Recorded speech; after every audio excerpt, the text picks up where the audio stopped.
ತಡರಾತ್ರಿ ಅಗ್ನಿ ಅವಘಡ, ಬಚ್ಚಲು ಮನೆ ಹಾಗೂ ಹಸುವಿನ ಕೊಟ್ಟಿಗೆ ಭಸ್ಮ, 4 ಲಕ್ಷಕ್ಕೂ ಅಧಿಕ ನಷ್ಟ.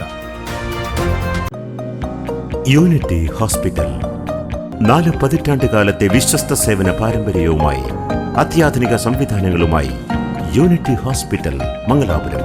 Phone 0824243155. Unity hospital. Expect life. Bantwal ತಾಲೂಕಿನ ಕುರಿಯಾಳ ಗ್ರಾಮದ ದಾಸೊಟ್ಟು ಕುಕ್ಕಾಜಿ ನಿವಾಸಿ ರಮೇಶ್ ಪೂಜಾರಿ ಅವರ ಮನೆಗೆ ಹೊಂದಿಕೊಂಡಿದ್ದ ಬಚ್ಚಲು ಮನೆ ಹಾಗೂ ಹಸುವಿನ ಕೊಟ್ಟಿಗೆಗೆ ಸೋಮವಾರ ತಡರಾತ್ರಿ ಸುಮಾರು 1 ಗಂಟೆಯ ವೇಳೆಗೆ ಆಕಸ್ಮಿಕವಾಗಿ ಬೆಂಕಿ ಕಾಣಿಸಿಕೊಂಡು ಸಂಪೂರ್ಣ ಸುಟ್ಟು ಭಸ್ಮವಾದ ಘಟನೆ ನಡೆದಿದೆ. ಬೆಂಕಿಯ ಜ್ವಾಲೆ ಕ್ಷಣಾರ್ಧದಲ್ಲೇ ವ್ಯಾಪಿಸಿದ ಪರಿಣಾಮ ಬಚ್ಚಲು ಮನೆ ಹಾಗೂ ಹಸುವಿನ ಕೊಟ್ಟಿಗೆ ಸಂಪೂರ್ಣವಾಗಿ ಬೆಂಕಿಗೆ ಆಹುತಿಯಾಗಿದೆ. ಅದೃಷ್ಟವಶಾತ್ ಸ್ಥಳೀಯ ನಿವಾಸಿಗಳು ಸಮಯ ಪ್ರಜ್ಞೆ ಮೆರೆದು ಕೊಟ್ಟಿಗೆಯೊಳಗಿದ್ದ ದನಗಳನ್ನು ಸುರಕ್ಷಿತವಾಗಿ ಹೊರಗೆ ಕರೆತಂದಿದ್ದರಿಂದ ಯಾವುದೇ ಜಾನುವಾರುಗಳಿಗೆ ಅಪಾಯ ಸಂಭವಿಸಿಲ್ಲ.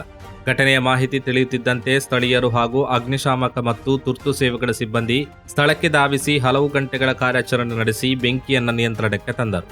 ಇದರಿಂದ ಬೆಂಕಿ ಮತ್ತಷ್ಟು ವ್ಯಾಪಿಸುವುದನ್ನು ತಡೆಯಲು ಸಾಧ್ಯವಾಯಿತು. ಅಗ್ನಿ ಅವಘಡದಲ್ಲಿ ಸುಮಾರು 4 ಲಕ್ಷ ರೂಪಾಯಿ ಅಧಿಕ ನಷ್ಟ ಸಂಭವಿಸಿರುವುದಾಗಿ ಪ್ರಾಥಮಿಕವಾಗಿ ಅಂದಾಜಿಸಲಾಗಿದೆ. ಘಟನಾ ಸ್ಥಳಕ್ಕೆ ಗ್ರಾಮ ಕರಣಿಕರ ಸಹಾಯಕರು ಹಾಗೂ ಮಾಜಿ ಪಂಚಾಯತ್ ಸದಸ್ಯರು ಭೇಟಿ ನೀಡಿ ಪರಿಶೀಲನೆ ನಡೆಸಿದರು. ಬೆಂಕಿ ಕಾಣಿಸಿಕೊಳ್ಳಲು ನಿಖರ ಕಾರಣ ಇನ್ನಷ್ಟು ತಿಳಿಯಬೇಕಿದ್ದು ಸಂಬಂಧಪಟ್ಟ ಅಧಿಕಾರಿಗಳು ಪರಿಶೀಲನೆಯನ್ನ ನಡೆಸುತ್ತಿದ್ದಾರೆ.